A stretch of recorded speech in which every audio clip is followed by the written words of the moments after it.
Super prime at 9 ನಲ್ಲಿ ಇವತ್ತಿನ ಇಡೀ ದಿವಸದ ಪ್ರಮುಖ ಬೆಳವಣಿಗೆಗಳ ವಿಶೇಷ ವರದಿಗಳನ್ನು ನಿಮಗೆ ತೋರಿಸ್ತಾ ಹೋಗ್ತೀನಿ. ಅದಕ್ಕಿಂತ ಮುಂಚಿತವಾಗಿ ರಾಜ್ಯ, ದೇಶ ಹಾಗೂ ವಿದೇಶಗಳಲ್ಲಿ ನಡೆದ ಪ್ರಮುಖ ಸುದ್ದಿಗಳನ್ನು ಟಾಪ್ 18 ನಲ್ಲಿ ನಿಮಗೆ ತೋರಿಸ್ತೀವಿ. ಅಸ್ಸಾಂ, ಅರುಣಾಚಲ ಪ್ರದೇಶ, ಸಿಕ್ಕಿಂ, ತ್ರಿಪುರಾ ಮತ್ತು ಮಣಿಪುರದಲ್ಲಿ ಪ್ರವಾಹದ ಅಬ್ಬರ ಜೋರಾಗಿದ್ದು ಭೂಕುಸಿತದಿಂದ ಇದುವರೆಗೆ 35 ಜನ ಮೃತಪಟ್ಟಿರುವಂಥದ್ದು ವರದಿಯಾಗಿದೆ.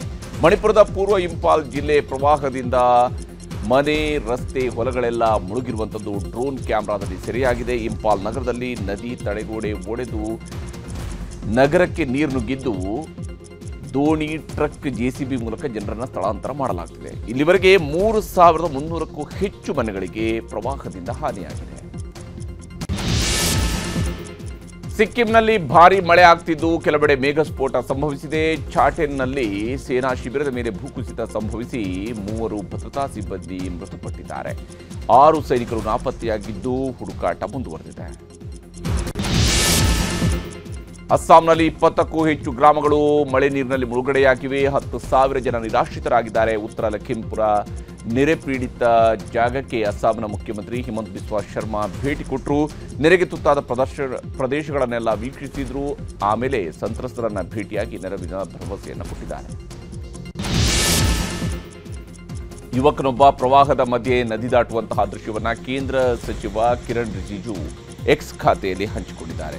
ಅರುಣಾಚಲ ಪ್ರದೇಶದ ಅಂಜಾವ್ ಜಿಲ್ಲೆಯಲ್ಲಿ ತೂಗು ಸೇತುವೆಯನ್ನು ದಾಟ್ತಾ ಇರುವಂತಹ ವಿಡಿಯೋ ನೋಡಿದ್ದೀನಿ. ದಯವಿಟ್ಟು ಇಂತಹ ಸಾಹಸಕ್ಕೆ ಕೈ ಹಾಕಬೇಡಿ, ಜಾಗರೂಕರಾಗಿರಿ. ಎಂಥದ್ದೇ ಸಮಸ್ಯೆ ಇದ್ರೂ ರಾಜ್ಯ ಹಾಗೂ ಕೇಂದ್ರ ಸರ್ಕಾರವನ್ನು ಸಂಪರ್ಕಿಸಿ ಅಗತ್ಯ ಬೆಂಬಲವನ್ನು ಕೊಡ್ತೀವಿ ಅಂತ ಎಕ್ಸ್ ಪೋಸ್ಟ್ನಲ್ಲಿ ಅವರು ವಿವರಿಸಿದ್ದಾರೆ.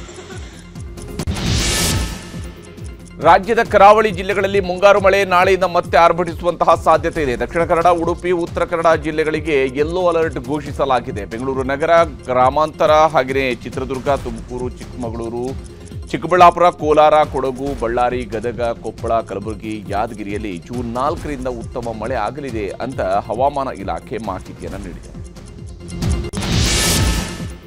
ರಾಮನಗರ, ತುಮಕೂರು ನಡುವೆ ಹೇಮಾವತಿ ನೀರಿನ ವಿಷಯದಲ್ಲಿ ರಾಜಕೀಯ ಮಾಡಬೇಡಿ ಅಂತ ಉಪಮುಖ್ಯಮಂತ್ರಿ ಡಿಕೆ ಶಿವಕುಮಾರ್ ಎಚ್ಚರಿಕೆ ಕೊಟ್ಟರು. ಸುರೇಶ್ ಗೌಡ, ಎಂಟಿ ಕೃಷ್ಣಪ್ಪ ಬೇರೆ ಬೇರೆ ಡಿಮ್ಯಾಂಡ್ ಅನ್ನು ಇಟ್ಕೊಂಡಿದ್ದಾರೆ. ಆದರೆ ನನ್ನ ಹತ್ರ ಇವೆಲ್ಲ ನಡೆಯೋದಿಲ್ಲ. ರಾಮನಗರಕ್ಕೆ ಹೇಮಾವತಿ ನೀರಿನ ಅವಶ್ಯಕತೆ ಇಲ್ಲ, ಸುಮ್ಮನೆ ರಾಜಕೀಯ ಮಾಡಬೇಡಿ. ರಾಜಕೀಯ ಮಾಡುವುದರಲ್ಲಿ ನಿಮಗಿಂತ ಹೆಚ್ಚಿನ ಸಾಮರ್ಥ್ಯ ಹಾಗೂ ಶಕ್ತಿ ನನಗಿದೆ ಅಂತ ಉಪಮುಖ್ಯಮಂತ್ರಿ ಗುಡುಗಿದ್ದಾರೆ.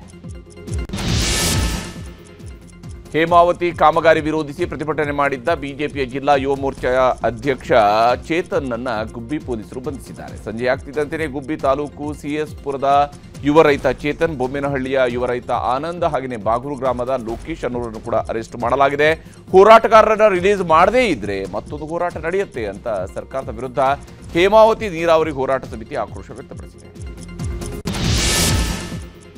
ಪಹಲ್ಗಾಮ್ ದಾಳಿ ಬಳಿಕ ಪ್ರಧಾನಮಂತ್ರಿ ನರೇಂದ್ರ ಮೋದಿ ಇದೇ ಮೊದಲ ಬಾರಿಗೆ ಜೂನ್ 7ರಂದು ಕಾಶ್ಮೀರಕ್ಕೆ ಭೇಟಿ ನೀಡುತ್ತಾ ಇದ್ದಾರೆ. ಕತ್ರಾ ಪಟ್ಟಣದಿಂದ ಕಾಶ್ಮೀರ ಕಣಿವೆಯ ಬಾರಾಮುಲ್ಲಾದವರೆಗೆ ವಂದೇ ಭಾರತ್ ರೈಲುಗಳಿಗೆ ಚಾಲನೆಯನ್ನು ಕೊಡ್ತಾರೆ. ಅದೇ ದಿನ ಕೇಂದ್ರ ಸಚಿವ ಸಂಪುಟ ಸಭೆ ನಡೆಯಲಿದ್ದು ಸಚಿವರಿಗೆ ಆಪರೇಷನ್ ಸಿಂಧೂರ್ ಕುರಿತು ವಿದೇಶಾಂಗ ಸಚಿವ ಎಸ್ ಜಯಶಂಕರ್ ವಿವರಣೆಯನ್ನು ನೀಡಲಿದ್ದಾರೆ.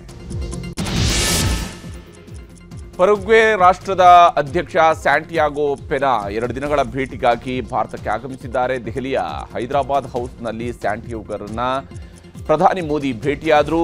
ಡಿಜಿಟಲ್ ತಂತ್ರಜ್ಞಾನ, ನಿರ್ಣಾಯಕ ಖನಿಜಗಳು, ಇಂಧನ, ಕೃಷಿ, ಆರೋಗ್ಯ ಮತ್ತು ಬಾಹ್ಯಾಕಾಶ ಕ್ಷೇತ್ರಗಳಲ್ಲಿ ಉಭಯ ದೇಶದ ನಾಯಕರು ಒಡಂಬಡಿಕೆಗಳಿಗೆ ಸಹಿ ಹಾಕಿದರು.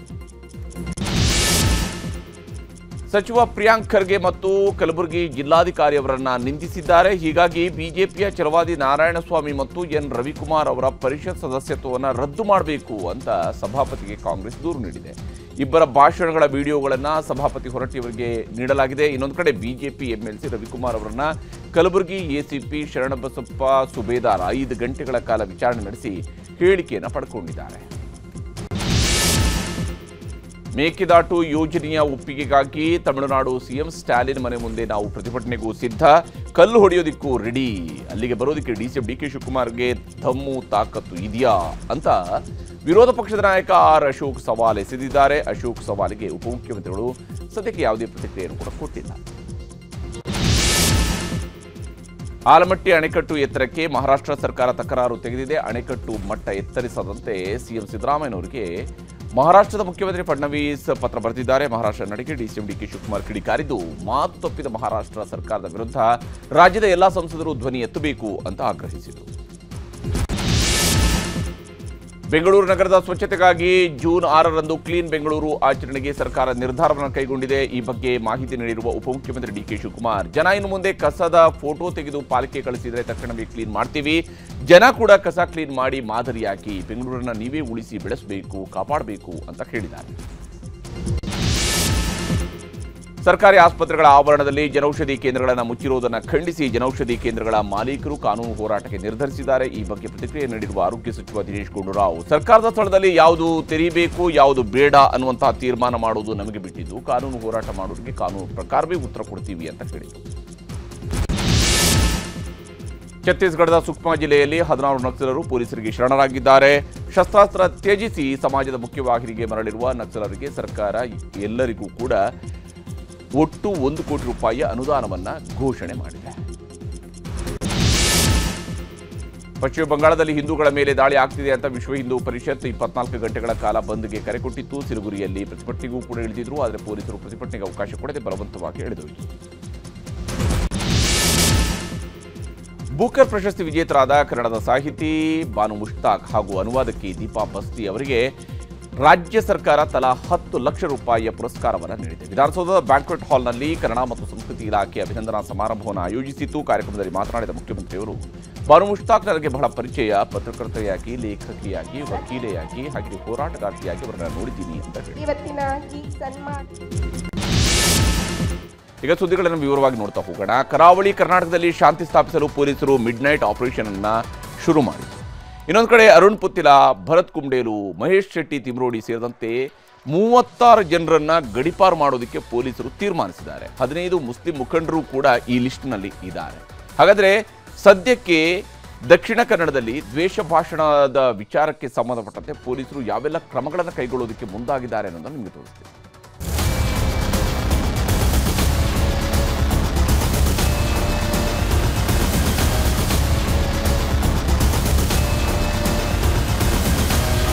ಕೆಲವು ತಿಂಗಳಿಂದ ಲಾ ಅಂಡ್ ಆರ್ಡರ್ ಸಿಚುವೇಶನ್ ಕೆಲವೊಂದು ಮರ್ಡರ್ಸ್ ಇಂದ ಅಫೆಕ್ಟ್ ಆಗಿದೆ. ಸುಹಾಸ್ ಶೆಟ್ಟಿ ಕೊಲೆ, ಅದಕ್ಕೆ ಪ್ರತೀಕಾರವಾಗಿ ಅಬ್ದುಲ್ ರಹಿಮಾನ್ ಕೊಲೆ, ಮತ್ತೊಂದು ಪ್ರತೀಕಾರಕ್ಕೆ ಪ್ಲಾನ್. ಹೀಗೆ ಸಾಲು ಸಾಲು ಕೊಲೆಗಳಿಂದಾಗಿ ಕೊತ ಕೊತ ಕುದಿಯುತ್ತಿದ್ದ ಕರಾವಳಿಯನ್ನ ತಣ್ಣಗಾಗಿಸಲು ಖಾಕಿ ಹೊಸ ಮದ್ದು ರೆಡಿ ಮಾಡಿಕೊಂಡಿದೆ. ದಕ್ಷಿಣ ಕನ್ನಡ ಜಿಲ್ಲೆಗೆ ಹೊಸ ಎಸ್ಪಿ, ಮಂಗಳೂರಿಗೆ ಹೊಸ ಕಮಿಷನರ್ ನೇಮಕ ಆಗುತ್ತಿದ್ದಂತೆ ಈಗ ಬೇಟೆ ಶುರುವಾಗಿದೆ. ಹಳೆಯ ಕಡತಗಳನ್ನು ಕೆದಕುತ್ತಿದ್ದಾರೆ. ಕಳೆದ 10 ವರ್ಷಗಳಿಂದ ಕರಾವಳಿಯಲ್ಲಿ ನಡೆದಿರುವ ಕೊಲೆಗಳು ಮತ್ತು ಹಂತಕರ ಜಾತಕವನ್ನ ಜಾಲಾಡುತ್ತಿದ್ದಾರೆ. ಆಗಲೇ ಪೊಲೀಸರಿಗೆ ಒಂದು ಅಂಶ ಕನ್ಫರ್ಮ್ ಆಗೋಗಿದೆ, ಇಲ್ಲಿ ನಡೆಯುವ ಕೊಲೆಗಳಿಗೂ ನಿರ್ದಿಷ್ಟ ಸಂಘಟನೆಗಳಿಗೂ ಸಂಪರ್ಕ ಇದೆ ಎನ್ನುವುದು. ಹಿಂದೆ ಲಾಸ್ಟ್ 5 to 10 years ಮರ್ಡರ್ ಅನ್ನು ಅನಲೈಸ್ ಮಾಡಿದಾಗ ಈ ಮರ್ಡರ್ಸ್ ಅನ್ನು ಮಾಡಿರುವ ಆರೋಪಿಗಳು ಎಲ್ಲರೂ ಸಮ್ ಕಮ್ಯುನಲ್ ಆರ್ಗನೈಸೇಷನ್ಸ್ಗೆ ಟಚ್ ನಲ್ಲಿ ಇರೋದು ನಮಗೆ ಕಂಡು ಬಂದಿದೆ. ಹಳೆ ಜಾತಕದಿಂದ ಮಾತ್ರ ದಕ್ಷಿಣ ಕನ್ನಡದಲ್ಲಿ ಶಾಂತಿ ನೆಲೆಸುವಂತೆ ಮಾಡುವುದು ಅಸಾಧ್ಯ ಎನ್ನುವುದು ಪೊಲೀಸರಿಗೂ ಅರ್ಥವಾದಂತಿದೆ. ಹೀಗಾಗಿ ಮೇ ತಿಂಗಳಲ್ಲಿ ನಡೆದ 2 ಕೊಲೆಗಳು ಮತ್ತು ಅದರ ಸುತ್ತ ನಡೆದಿರುವ ಭಾಷಣಗಳ ಕ್ಲಿಪ್ಪಿಂಗ್ಗಳನ್ನು ಪರಿಶೀಲಿಸಿದ್ದಾರೆ. ತಮ್ಮ ಭಾಷಣಗಳಲ್ಲಿ ಪ್ರಚೋದನಾಕಾರಿ ಹೇಳಿಕೆ ನೀಡಿರುವ ನಾಯಕರ ವಿರುದ್ಧವೇ ಈಗ ಎಫ್ಐಆರ್ ದಾಖಲಿಸುವ ಪ್ರಕ್ರಿಯೆ ಶುರು ಮಾಡಿದ್ದಾರೆ.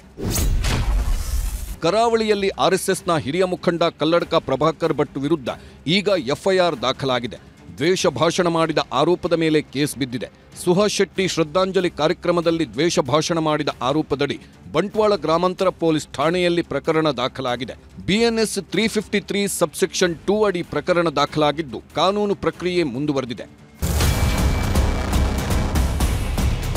ಒಂದೆಡೆ ಪೊಲೀಸರು ದ್ವೇಷ ಭಾಷಣದ ವಿರುದ್ಧ ಪ್ರಕರಣ ದಾಖಲಿಸಲು ಶುರು ಮಾಡಿದ್ರೆ, ಮತ್ತೊಂದೆಡೆ ಪುತ್ತೂರಿನ ಪ್ರಭಾವಿ ನಾಯಕ ಅರುಣ್ ಕುಮಾರ್ ಪುತ್ತಿಲಾಗೆ ಗಡೀಪಾರಾಗುವ ಭೀತಿ ಎದುರಾಗಿದೆ. ಇದೇ ವೇಳೆ ಪುತ್ತಿಲ ಪರಿವಾರ ಮುಖ್ಯಸ್ಥ ಅರುಣ್ ಕುಮಾರ್ ಪುತ್ತಿಲ ಗಡೀಪಾರಿಗೂ ಪೊಲೀಸರು ಸಿದ್ಧತೆ ಮಾಡಿಕೊಳ್ಳುತ್ತಿದ್ದಾರೆ. ಜೂನ್ 6ರಂದು ವಿಚಾರಣೆಗೆ ಬರುವಂತೆ ಪುತ್ತೂರು ಸಹಾಯಕ ಆಯುಕ್ತರ ಕಚೇರಿಯಿಂದ ನೋಟಿಸ್ ಹೋಗಿದೆ.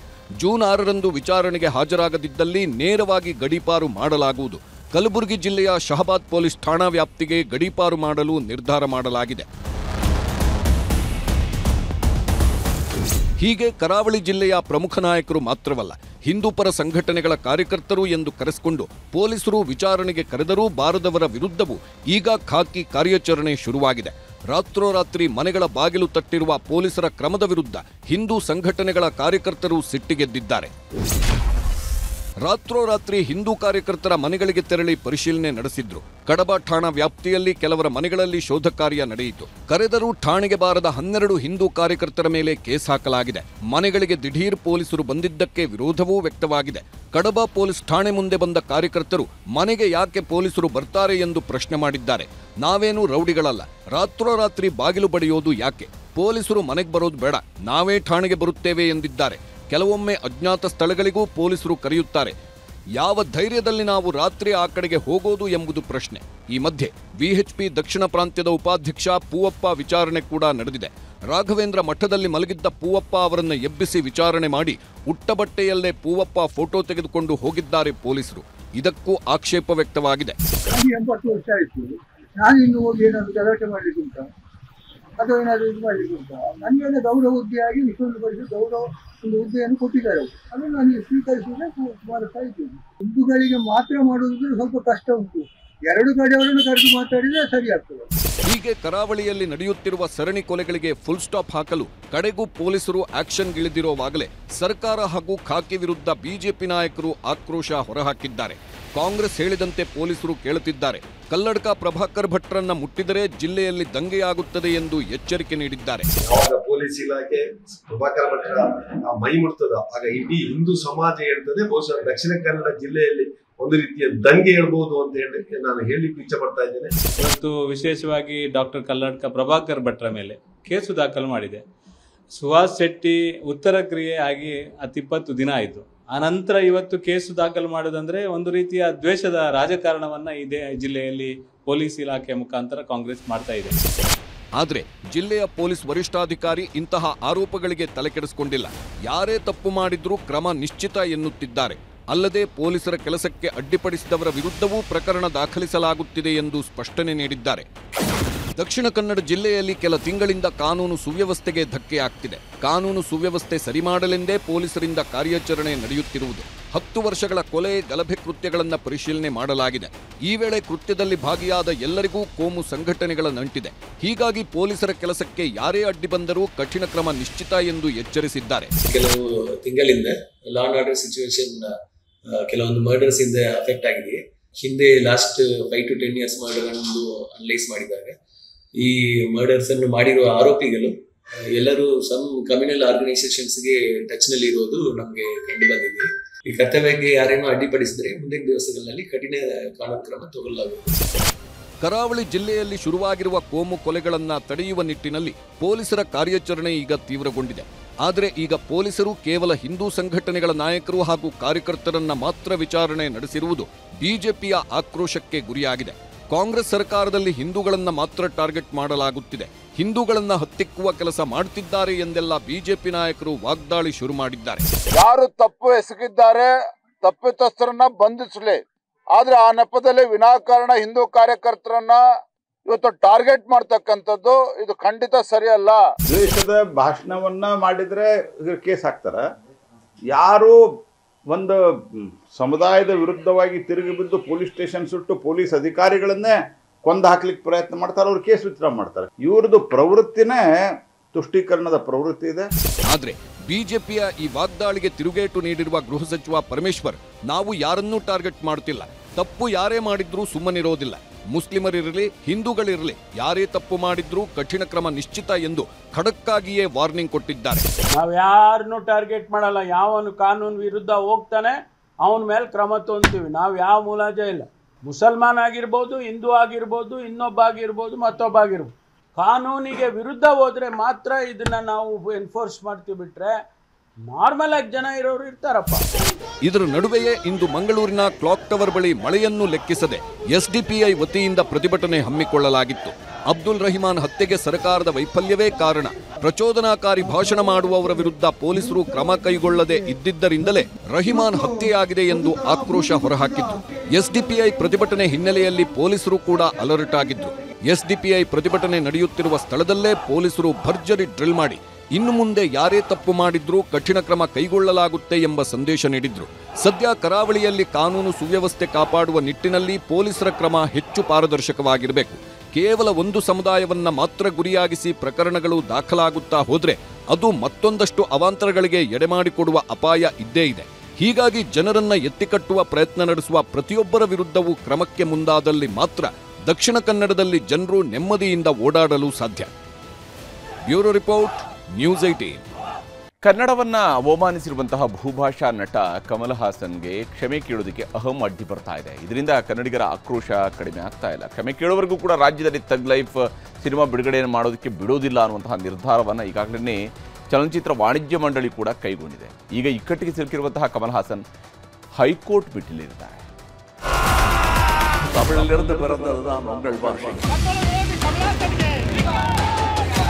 ನಾವು ಕೇವಿಟ್ ಹಾಕ್ಬೇಕನ್ನೋದು ದರ್ದಿದ ಕ್ಷಮಾಪಣೆ ಕೇಳಲಿ, ಏನಿದೆ ವಾಸ್ತವಾಂಶ ಹೇಳಿ. We all are neighbors. We all have to work together, live together. ಇವತ್ತಲ್ಲ ಯಾವತ್ತೂ ಯಾವುದೇ ಚಿತ್ರವನ್ನು ಪ್ರದರ್ಶನ ಮಾಡಕ್ಕೆ ಅವಕಾಶ ರಾಜ್ಯ. ಕಮಲ್ ಹಾಸನ್ ಒಬ್ಬ ಅದ್ಭುತ ನಟ ಅನ್ನೋದ್ರಲ್ಲಿ ಎರಡು ಮಾತಿಲ್ಲ. ಆದ್ರೆ ಏನು ಬಂತು ಪ್ರಯೋಜನ? ಹಿರಿತನಕ್ಕೆ ತಕ್ಕಂತೆ ಮುತ್ತಿನಂತಹ ಮಾತನಾಡಬೇಕು. ಅದನ್ನ ಬಿಟ್ಟು ಕಿಚ್ಚು ಹಚ್ಚು ಕೆಲಸ ಮಾಡಿದ್ರೆ ಬೊಡವೆ ಅಲುಗಾಡಿ ಹೋಗುತ್ತೆ. ಕನ್ನಡದ ಬಗ್ಗೆ ಮಾತಾಡಿದ್ದೇ ತಪ್ಪು, ಅಂಥದ್ರಲ್ಲಿ ತಾಯಿ ಭಾಷೆ ಅನ್ನೋದು ಬೇರೆ. ಇದು ತಪ್ಪನ್ನೋದು ಗೊತ್ತಿದ್ರೂ ಮೊಂಡಾಟ ಬಿಡ್ತಿಲ್ಲ. ಜಸ್ಟ್ ಒಂದೇ ಒಂದು ಕ್ಷಮೆ ಕೇಳಿದ್ರೆ ಇದೆಲ್ಲ ಮುಗಿದೇ ಹೋಗ್ತಿತ್ತು. ಆದ್ರೂ ಕಮಲ್ ಮಾತ್ರ ಕ್ಷಮೆ ಕೇಳಲ್ಲ ಅಂತ ಕಡ್ಡಿ ಮುರಿದಂತೆ ಹೇಳ್ತಿದ್ದಾರೆ. ಹೀಗಾಗಿಯೇ ತಗ್ ಲೈಫ್ ಸಿನಿಮಾ ರಿಲೀಸ್ಗೆ ಬರೆ ಬೀಳೋ ಕಾಲ ಹತ್ತಿರ ಬರ್ತಿದ್ದಂತೆ ಹೈಕೋರ್ಟ್ ಮೊರೆ ಹೋಗಿದ್ದಾರೆ. ತಗ್ ಲೈಫ್ಗೆ ತಡೆ ಒಡ್ಡಿದ್ದನ್ನು ಪ್ರಶ್ನಿಸಿ ಅರ್ಜಿ ಸಲ್ಲಿಸಿದ್ದಾರೆ. ಇದಕ್ಕೆ ಕನ್ನಡ ಪರ ಹೋರಾಟಗಾರರು ಸರಿಯಾಗಿ ಟಾಂಟ್ ಕೊಟ್ಟಿದ್ದಾರೆ. ಕೋರ್ಟ್ಗೆ ಹೋಗಿರೋ ವಿಷಯ ನಮ್ಮ ಗಮನಕ್ಕೆ ಇನ್ನೂ ಬಂದಿಲ್ಲ ಅಲ್ವಾ? ನಾವು ಲೀಗಲ್ ಅವರು ಸಂಪರ್ಕ ಮಾಡಿ ನಾವು ಕೇವಿಟ್ ಹಾಕ್ಬೇಕನ್ನೋದು ನಮ್ಮ ಚೇಂಬರ್ ನಿಲುವಾಗಿದೆ. ಇಲ್ಲಿ ಏನಾಗಿದೆ ಅಂದರೆ ಓನ್ಲಿ ಸಿನಿಮಾ ಇಂಡಸ್ಟ್ರಿ ವಿಷಯ ಅಲ್ಲ, ಇದು ನಾಡಿನ ವಿಷಯ ಆಗಿದೆ, ಭಾಷೆನ ವಿಷಯ ಆಗಿದೆ. ಆತ ಅಲ್ಲಿ 2 ಪತ್ರಿಕಾಗೋಷ್ಠಿಯಲ್ಲಿ ನನ್ನ ಶೈಲಿನೇ ನಾನು ಸಮಾಪನ ಕೇಳ್ದಲ್ಲೇ ಇರೋದು ಅಂತ ದುರಂಕಾರ ಮಾತಾಡಿದ್ದಾನೆ. ನಾವು ಸಹ ಎಲ್ಲೋ ಸಮಾಪನ ಕೇಳಬೇಕು ಅನ್ನೋದು ಅವ್ನಿಗೆ ಅತಿ ಆಯ್ತು ಅನ್ನೋ ಅನ್ಸುತ್ತೆ. ಈಗ ಅವನ ಕ್ಷಮಾಪಣೆ ನಮಗೆ ಬೇಕಾಗಿಲ್ಲ ಸರ್. ಅವನಿಗೆ ದರ್ದಿದ್ರೆ ಕ್ಷಮಾಪಣೆ ಕೇಳಲಿ, ಏನಿದೆ ವಾಸ್ತವಾಂಶ ಹೇಳಿ. ಅವನ ಇತಿಹಾಸ ತಜ್ಞಾನ, ಭಾಷಾ ತಜ್ಞಾನ ಅನ್ನೋದು ಪ್ರೂವ್ ಮಾಡಲಿ. ಇಲ್ಲಿರುವಂತ ನಮ್ಮ ಕಲಾವಿದರ ಸಂಘ ಮುಂದೆ ಬರಬೇಕು. ಯಾಕೆ ಇಲ್ಲಿವರೆಗೆ ಬಂದಿರ್ಬೇಕು ಗೊತ್ತಿಲ್ಲ, ಅದು ಬರ್ಬೋದು. ನಾನು ಆ ಕನ್ನಡ ಪರ ಹೋರಾಟಗಾರರು ಏನು ತೀರ್ಮಾನ ತಗೊಂಡಿದ್ದಾರೋ ನಾನೊಬ್ಬ ಹೋರಾಟಗಾರನಾಗಿ ಅವ್ರ ಜೊತೆಲಿ ನಾವೆಲ್ಲರೂ ಕೂಡ ಇರ್ತೀವಿ. ಇನ್ನು ಕಮಲ್ ವಿಷಯಕ್ಕೆ ರಾಜಕೀಯ ನಾಯಕರು ಕೂಡ ಬೆಂಕಿ ಉಗುಳ್ತಿದ್ದಾರೆ. ಒಂದು ನಮಗೆ ವಿಶ್ವಾಸ ಇದೆ, ಕರ್ನಾಟಕ ರಾಜ್ಯ ಕನ್ನಡದ ಬಗ್ಗೆ ಎಲ್ಲರೂ ಗೌರವಿಸುವಂಥ ಕೆಲಸವನ್ನು ಮಾಡ್ತಾರೆ. ಕೋರ್ಟ್ನಾಗೂ ನಮ್ಮ ವಿಚಾರವನ್ನು ಇದು ಮಾಡ್ಬೋದು. ಆದರೆ ನಾವೀಗ ಕೋರ್ಟಿನ ಮುಂಚಿತವಾಗಿ ನಾನೇನು ಹೇಳಕ್ಕೆ ಬರಂಗಿಲ್ಲ. ಸರ್ಕಾರ ನೋಡಿ, ಈಗ ಮುಖ್ಯಮಂತ್ರಿಗಳ ಗಮನಕ್ಕೆ ತಂದಿದ್ದೀನಿ. I don't want to make this a political issue. We all are neighbors. We all have to work together, live together. We are not enemies. We all are friends. But I would like to tell everyone to be calm, be patient. ಕ್ಷಮಾಪಣೆ ಕೇಳಲ್ಲ ಅಂತ ಹೇಳಿ ದುರಂಕಾರ ಮಾಡಿದ್ರು. ಅದಕ್ಕೆ ಯಾವುದೇ ಕಾರಣಕ್ಕೂ ಇವತ್ತಲ್ಲ ಯಾವತ್ತೂ ಇನ್ನ ಯಾವುದೇ ಚಿತ್ರವನ್ನು ಕಮಲ್ ಹಾಸನ್ ಯಾವುದೇ ಚಿತ್ರವನ್ನು ಕೂಡ ಕರ್ನಾಟಕದಲ್ಲಿ ಪ್ರದರ್ಶನ ಮಾಡಕ್ಕೆ ಅವಕಾಶ ರಾಜ್ಯ ಸರ್ಕಾರ ಕೊಡಬಾರದು. ಕನ್ನಡಿಗರ ಹೋರಾಟದ ಬಿಸಿ ಸರಿಯಾಗಿ ಮುಟ್ಟಿದೆ. ಹೊರ ರಾಜ್ಯಗಳಲ್ಲೆಲ್ಲ ಥಗ್ ಲೈಫ್ ಸಿನಿಮಾದ ಮುಂಗಡ ಬುಕಿಂಗ್ ಶುರುವಾಗಿದೆ. ಆದ್ರೆ ಕರ್ನಾಟಕದಲ್ಲಿ ಮಾತ್ರ ಮುಂಗಡ ಬುಕಿಂಗ್ ಓಪನ್ ಆಗಿಲ್ಲ. ಕಮಲ್ ಹಾಸನ್ ಕ್ಷಮೆ ಕೇಳಿದ್ರೆ ಬೇರೆ ತಮಿಳು ಸಿನಿಮಾಗಳಿಗೂ ಸಮಸ್ಯೆ ಆಗಲ್ಲ. ಹಾಗಾಗಿ ದಕ್ಷಿಣ ಭಾರತ ಫಿಲಂ ಚೇಂಬರ್ ಕೂಡ ಕಮಲ್ ಹಾಸನ್ಗೆ ಕ್ಷಮೆ ಕೇಳಲು ಸೂಚಿಸಿದ್ಯಂತೆ. ಎಲ್ಲ ಓಕೆ ಆದ್ರೆ ನಾಳೆ ಕಮಲ್ ಹಾಸನ್ ಸಾರಿ ಹೇಳೋದು ಪಕ್ಕ. ಇಲ್ಲ ಅಂದ್ರೆ ಕನ್ನಡಿಗರನ್ನ ಕೆಣಕಿದ್ರೆ ಪರಿಸ್ಥಿತಿ ಏನಾಗುತ್ತೆ ಅನ್ನೋದನ್ನ ಕನ್ನಡಿಗರು ತೋರಿಸೋದು ಪಕ್ಕ. Satish Kanakapura, film bureau, news 18. Russia ಹಾಗೂ ಉಕ್ರೇನ್ ಮಧ್ಯೆ ಕಳೆದ 3 ವರ್ಷಗಳಿಂದ ನಡೀತಾ ಇರುವಂತಹ ಯುದ್ಧ ಈಗ ಮತ್ತಷ್ಟು ಉಲ್ಬಣಗೊಂಡಿದೆ. ಡ್ರೋನ್ ಮೂಲಕ ರಷ್ಯಾದ 40 ವಿಮಾನಗಳನ್ನು ಉಕ್ರೇನ್ ಉಡಾಯಿಸಿಬಿಟ್ಟಿದೆ. ಇದಕ್ಕೆ ಪ್ರತೀಕಾರವಾಗಿ ರಷ್ಯಾ ಕೂಡ ಡ್ರೋನ್ ಕ್ಷಿಪಣಿ ದಾಳಿಯನ್ನು ಮಾಡಿ ಉಕ್ರೇನ್ನ 12 ಸೈನಿಕರನ್ನ ಕೊಂದು ಹಾಕಿದೆ.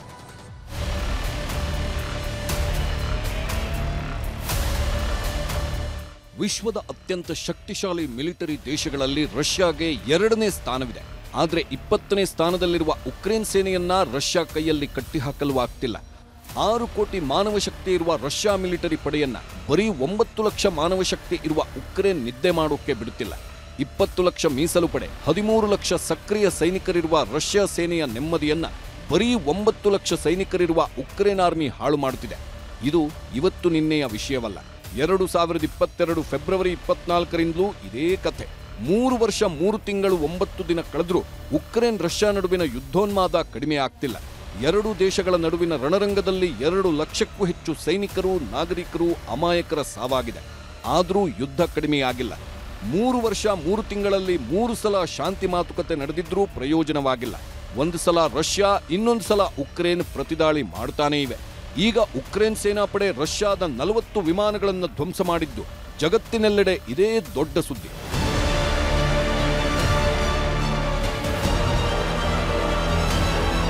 ನೋಡಿ, ಸಣ್ಣ ಡ್ರೋನ್ಗಳು, ಕೈಯಲ್ಲಿ ಹಿಡ್ಕೊಳ್ಳುವಷ್ಟು ಪುಟ್ಟ ಡ್ರೋನ್ಗಳು ಹೇಗೆ ವಿಮಾನವನ್ನೇ ಸ್ಫೋಟ ಮಾಡ್ತಿವೆ. ಮೊನ್ನೆ ಉಕ್ರೇನ್ ರಾಜಧಾನಿ ಕೀವ್ ನಗರದ ಮೇಲೆ ಡ್ರೋನ್ ದಾಳಿ ನಡೆಸಿತ್ತು ರಷ್ಯಾ. ಇದಕ್ಕೆ ತಿರುಗೇಟು ನೀಡಿರುವ ಉಕ್ರೇನ್ ರಷ್ಯಾದ ಪ್ರಮುಖ ವಾಯುನೆಲೆಗಳನ್ನು ಗುರಿಯಾಗಿಸಿ ಡ್ರೋನ್ ದಾಳಿ ನಡೆಸಿದೆ. ಈ ದಾಳಿಯಲ್ಲಿ ರಷ್ಯಾದ ತೈಲ ಸಂಗ್ರಹಾಗಾರಗಳು ಸ್ಫೋಟವಾಗಿವೆ. ಡ್ರೋನ್ಗಳ ಮೂಲಕ 40 ಯುದ್ಧ ವಿಮಾನಗಳನ್ನೇ ಸ್ಫೋಟಿಸಿದೆ. ಆಪರೇಷನ್ ಸ್ಪೈಡರ್ ವೆಬ್ ಹೆಸರಲ್ಲಿ ರಷ್ಯಾದ 4 ವಾಯುನೆಲೆಗಳಲ್ಲಿ ನಿಲ್ಲಿಸಲಾಗಿದ್ದ 40 ಮಿಲಿಟರಿ ವಿಮಾನಗಳನ್ನು ಉಕ್ರೇನ್ ಟಾರ್ಗೆಟ್ ಮಾಡಿತ್ತು. ಇದಕ್ಕಾಗಿ ರಷ್ಯಾಗೆ ಸುಮಾರು 117 ಡ್ರೋನ್ಗಳನ್ನು ಟ್ರಕ್ ಮೂಲಕ ರಹಸ್ಯವಾಗಿ ಕಳಿಸಿದ್ದ ಉಕ್ರೇನ್ ದೇಶ ದಾಳಿಗೆ 1.5 ವರ್ಷದಿಂದ ಪ್ಲಾನ್ ಸಿದ್ಧಪಡಿಸಿತ್ತು. ನಿನ್ನೆ ಪ್ಲಾನ್ ಜಾರಿಗೊಳಿಸಿ ಉಕ್ರೇನ್ ರಷ್ಯಾದ 40 ವಿಮಾನಗಳನ್ನು ಸುಟ್ಟು ಹಾಕಿ ಅದನ್ನ ವಿಡಿಯೋ ಸಮೇತ ಸಾಬೀತುಪಡಿಸಿದೆ.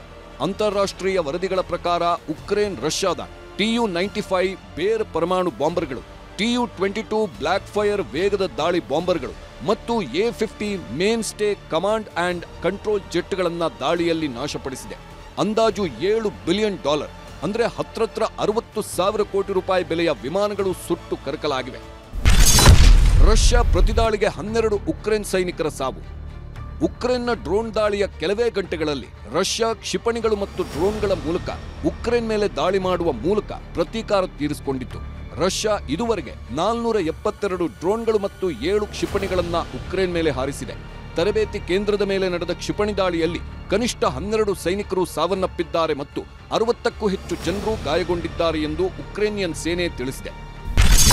ಪರಮಾಣು ಜಾಗಗಳ ಮೇಲೆ ದಾಳಿ ಬೆನ್ನಲ್ಲೇ ಶಾಂತಿ ಸಭೆ. ರಷ್ಯಾ ಉಕ್ರೇನ್ ಮಧ್ಯೆ ಇಸ್ತಾಂಬುಲ್ನಲ್ಲಿ ಶಾಂತಿ ಚರ್ಚೆ. ಪರಮಾಣು ಬಾಂಬ್ ಜಾಗಗಳ ಮೇಲೆ ಉಕ್ರೇನ್ ದಾಳಿ ಮಾಡಿದೆ. ಇನ್ನೊಂದು ಕಡೆ ರಷ್ಯಾ ಕೂಡ ಉಕ್ರೇನ್ ಮೇಲೆ ಕ್ಷಿಪಣಿ ದಾಳಿ ನಡೆಸಿ ದೊಡ್ಡ ಅನಾಹುತಗಳನ್ನು ಸೃಷ್ಟಿಸಿದೆ. ಇದೆಲ್ಲದರ ಮಧ್ಯೆ ಇಸ್ತಾಂಬುಲ್ನ ಸಿರಾಗನ್ನಲ್ಲಿ ರಷ್ಯಾ ಮತ್ತು ಉಕ್ರೇನ್ ಅಧಿಕಾರಿಗಳ ನಡುವೆ ಶಾಂತಿ ಮಾತುಕತೆ ಶುರುವಾಗಿದೆ. ಇದು 1-2 ದಿನದ ಮಟ್ಟಿಗೆ ಕದನ ವಿರಾಮದ ಮಾತುಕತೆ ಅಷ್ಟೇ ಹೊರತು ಯುದ್ಧಕ್ಕೆ ಬ್ರೇಕ್ ಬೀಳಲ್ಲ ಅನ್ನೋದಂತೂ ಸ್ಪಷ್ಟ. Bureau report, news 18. ಇದಾಗಿತ್ತು ಇವತ್ತಿನ ಸೂಪರ್ ಪ್ರೈಮ್ 9 ಈಗ ಒಳನೋಟ ವಿಶೇಷ ಕಾರ್ಯಕ್ರಮ ಪ್ರಸಾರವಾಗುತ್ತೆ. ನೋಡ್ತಾ ಇರಿ ನ್ಯೂಸ್ 18 ಕನ್ನಡ.